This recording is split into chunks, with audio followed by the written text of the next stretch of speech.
Hey everyone, welcome in. We're diving into a big one today, maybe the biggest one, consciousness. Yeah, tackling the big questions today. You guys asked for it, so let's get right to it.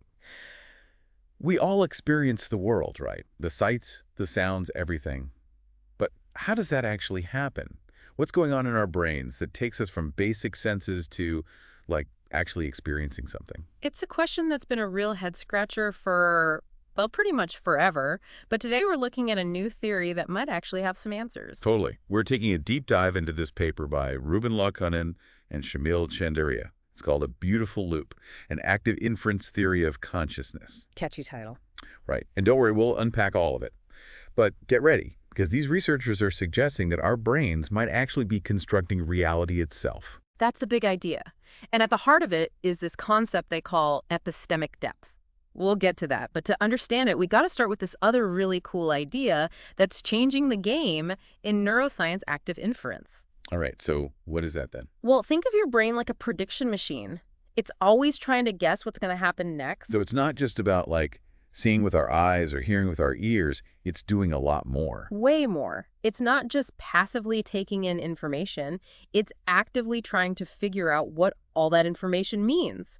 From recognizing someone's face to knowing when to cross the street. Your brain is making predictions about pretty much everything all the time. So are you saying this model building, this constant prediction, it's happening on multiple levels? Exactly. From basic stuff like processing senses all the way to higher level thinking. Okay, so how does that work? Think of it like building a giant Lego castle. You start with simple blocks, right? Those are like the basic details, the colors, the shapes, the sounds. The raw materials. Exactly. But then those pieces get assembled into more and more complex structures. Objects, language, memories. You got it. It's how we make sense of the world, by constantly predicting and updating those predictions. But, and maybe this is a dumb question, my computer can process information, but it doesn't seem very conscious to me. Right. So how does all this prediction actually lead to awareness? That is the million-dollar question. And it's where this other idea of prediction errors comes in. Because, see, our brains aren't just going for perfect prediction all the time. They're actually really, really good at being surprised. You mean when our predictions are wrong? Exactly. Those wait, what moments when something totally unexpected happens, those are actually super important. Why is that? Because they act like wake-up calls to the brain, basically telling it to pay attention and update its model.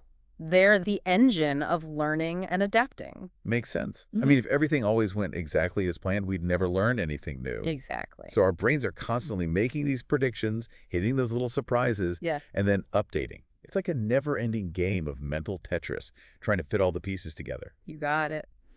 But then there's another layer to this whole thing. It's not enough for our brains to just process all this information, right? They have to actually decide what we become conscious of, what makes it to the main stage of our awareness. Okay, so there's like a selection process happening, Yeah. like a mental bouncer, choosing what gets into the VIP section of our minds. Exactly. And the key criterion for entry, coherence. Think about those times when you've been so focused on something that you totally miss something obvious, like someone saying your name. In there. It happens to all of us. And what's going on there is that your brain is basically prioritizing certain information over others based on what makes the most sense in that moment. So it's about creating a smooth, consistent experience, even if it means filtering out some of the noise. Exactly.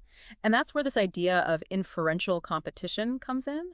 Different parts of our brain's model are constantly vying for our conscious attention, and the most coherent ones, the ones that fit best with our existing understanding, those are the ones that usually win out. So it's not just a free-for-all up there. There's a system, a competition for consciousness. Right. And it's happening all the time.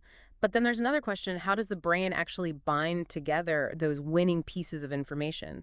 How do we go from individual sights and sounds and smells to this unified experience of the world? Yeah, it's not like we're walking around experiencing things in separate pieces. It all feels connected. Exactly. And that's where Bayesian binding comes in. Bayesian binding. Yeah, it's a mouthful. Yeah. But basically, it's like our brains are these master puzzle solvers. They're taking all these fragments of sensory data and piecing them together using our prior knowledge and expectations to create a complete picture. So it's not just what we're sensing right now, but also everything we've learned and experienced before. Exactly. Remember that example from the paper about seeing a face? Yeah, even if we only see a blurry or a partially hidden face, our brains can still recognize it as a face. Right. Your brain doesn't just see a jumble of pixels. It uses its knowledge of what faces usually look like to fill in the gaps and create a clearer, more complete perception. Like our brains are these detectives, using clues to solve a mystery. I like that because we're not just passively observing, we're actively constructing our reality. Okay, so we've got this awesome model building system, this competition for consciousness, this elegant binding process. But how does that actually make us aware? What's the secret sauce, the thing that takes us from processing information to experiencing it? Okay, now that is the million-dollar question.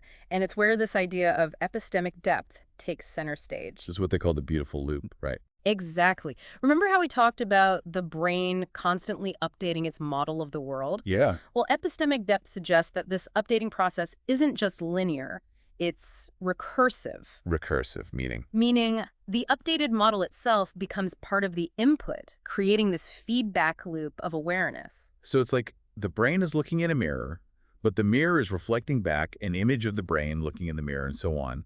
It's becoming aware of itself being aware. That's a great way to put it. It's like the brain is not only observing the world, but it's also observing itself, observing the world. Wow, that's a lot to wrap your head around. It really is. And it's this self-referential loop, this model becoming aware of itself, that the researchers think is crucial for consciousness. So it's not some magical spark or anything. It's this incredible feedback loop, this epistemic depth that might be the key to unlocking the mystery of awareness. It just might be. And this loop idea, it's not just theoretical, right? I mean, it might actually explain some pretty wild experiences. This beautiful loop idea is really making me think differently about some of those, like, more mysterious states of consciousness people have reported, for centuries, like deep meditation or even psychedelic experiences. Yeah, it really makes you think. And that's one of the most exciting things about this theory. It has the potential to connect the dots between these seemingly totally different phenomena. Let's start with meditation. Have you ever heard of the term minimal phenomenal experience, or MPE? MPE doesn't ring a bell. So it's this state that some really experienced meditators describe, where their awareness becomes incredibly still and clear, almost like empty of content. So not my average Tuesday afternoon. Right. Exactly. It's like this vast, quiet space in your mind, free from the usual chatter of thoughts and sensations. But the brain is still active, right? It's not like falling asleep. Exactly. And that's what's so interesting. In MPE, it's like awareness itself becomes the primary focus.